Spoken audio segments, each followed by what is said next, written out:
माणुसकी अजून जिवंत आहे. चिंचवे येथे कुत्र्याच्या हल्ल्यात मृत्युमुखी पडलेल्या काळविटावर ग्रामस्थांनी केले सन्मानपूर्वक अंत्यसंस्कार. देवळा तालुक्यातील चिंचवे येथील वरदडी शिवारात आज सकाळी घडलेल्या एका हृदयद्रावक घटनेत कुत्र्याच्या हल्ल्यात एका नर जातीच्या काळविटाचा मृत्यू झाला.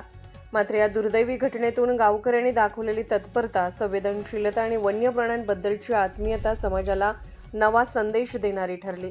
सकाळी 8:30 वाजण्याच्या सुमारास डोंगराळ भागातून 4 ते 5 हरणे शेतकऱ्यांच्या शेताकडे उतरली असता परिसरातील मोकाट कुत्रे त्यांच्या मागे धावले. इतर हरणे पळून जाण्यात यशस्वी ठरली. मात्र नाल्यात पळताना एका नर काळविटाचा पाय घसरून तो खाली पडला. असह्य अवस्थेत सापडलेल्या काळविटावर कुत्र्यांनी हल्ला करून गंभीर जखमा केल्याने त्याचा जागीच मृत्यू झाला. ही घटना शेतकरी राहुल जाधव यांच्या निदर्शनास येताच त्यांनी क्षणाचाही विलंब न करता वनविभाग व ग्रामपंचायतीशी संपर्क साधला. माहिती मिळताच वनविभागाचे अधिकारी व कर्मचारी घटनास्थळी दाखल झाले. पंचनामा करून पशुवैद्यकीय डॉक्टरांच्या उपस्थितीत सर्व कायदेशीर प्रक्रिया पार पाडण्यात आल्या.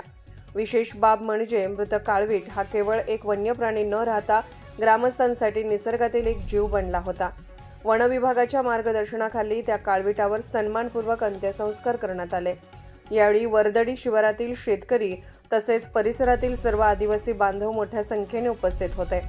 तसेच माजी सरपंच नानाजी मोरे, ग्रामपंचायतीचे सदस्य नितीन वाघ, प्रतिष्ठित नागरिक रिंकू पवार, हेमंत पवार, संजय पवार, शरद बारकू पवार, देवाजी पवार, राजाराम पवार, ग्रामस्थांसह उमराणे येथील जिल्हा परिषदेचे माजी सदस्य प्रशांत देवरे यांनीही उपस्थित राहून मानव निसर्गातील नाते अधोरेखित केले.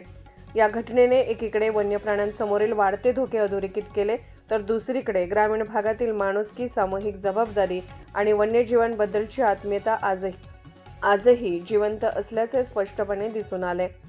दिंडोरी वृत्तांत न्यूज वृत्तसंकलन विभाग, देवळा.